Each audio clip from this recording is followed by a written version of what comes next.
Hi guys, and welcome to my Five Nights at Freddy's aggressive nightmare notification. Once again, I'm gonna guide you through my thoughts and opinions and strategy.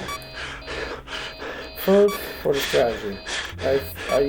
When you think about it, what are the most important things about Springtrap? Well, you have the audio cue from Camp 5, you have the camp noises. So basically there's no real reason to be on the normal camps except for playing audio. And the most basic strategy for aggressive night remote is just leaving Springtrap roam around the building. Well, what if you combine those two and just only watch the vent camps? I know this sounds very weird, but if you just keep watching it and you trying to guess where Springtrap is going, you can literally just see him enter a vent and just spam that vent and just keep it closed. Yes, this sounds very weird and it might not work in the first attempt because you don't get used to Springtrap move pattern. But here you see it working out, so.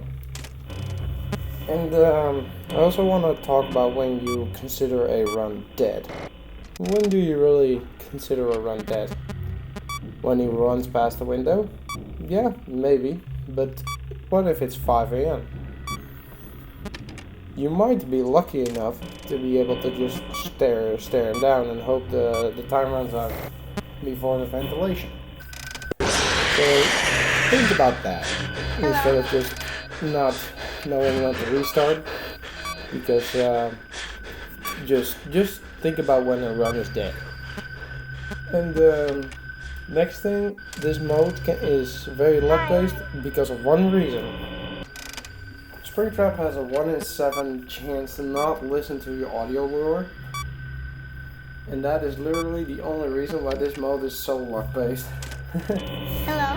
Because I would still say FNAF 3 is harder than FNAF 2's 1020, but I wouldn't call it harder than FNAF Sister Location's Golden Freddy mode.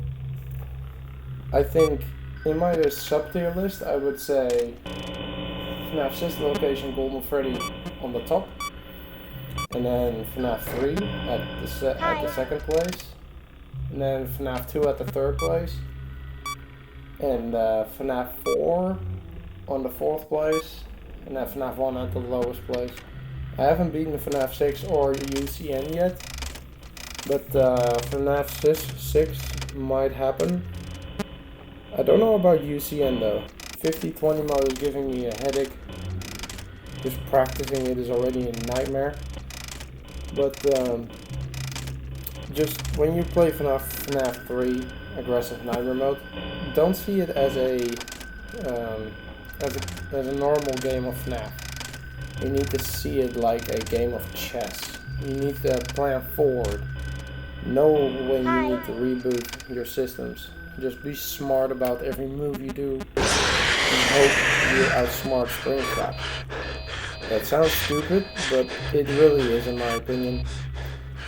So to recap, just watch the vent camps as much as possible, and camp 6 and 2.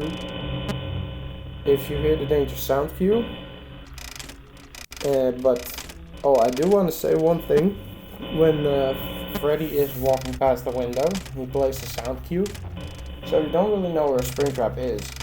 What I recommend is just the moment you hear that sound cue, immediately go to camp 5 and keep watching it until Phantom Freddy passes. With some cam flips, of course. So you can just keep track of him without just wasting time on the monitor. Sure, Springtrap might slip by, but he has to pass camp 5 to be able to get to your office. So it's a bit gambly, but if you do that, you have a chance to just catch him. And I do want to say it's optimal, but you can take the Phantom Freddy jump scare when it's good, because then you don't have to deal with that kind of RNG anymore, because then you don't have to guess. But this voiceover is a bit bare bones. is not that good in my opinion, so just like this game, it's very mediocre. But it is much better than FNAF 2. And I stand by that. FNAF 2 is just a broken pile of garbage. I don't like it, the visuals are worse than FNAF 3, and that says a lot. And yeah, it is not the hardest mode, but I would still place it at the second place in my tier list. So to recap, in my sub tier list, FNAF 6th location 1020 at the top, FNAF 3 Aggressive Nightmare at the second place, and FNAF 2 1020 at the third place. FNAF 4 420 mode goes at the fourth place, and FNAF 1 goes at the bottom because that one is just free. But enjoy the last seconds of the night.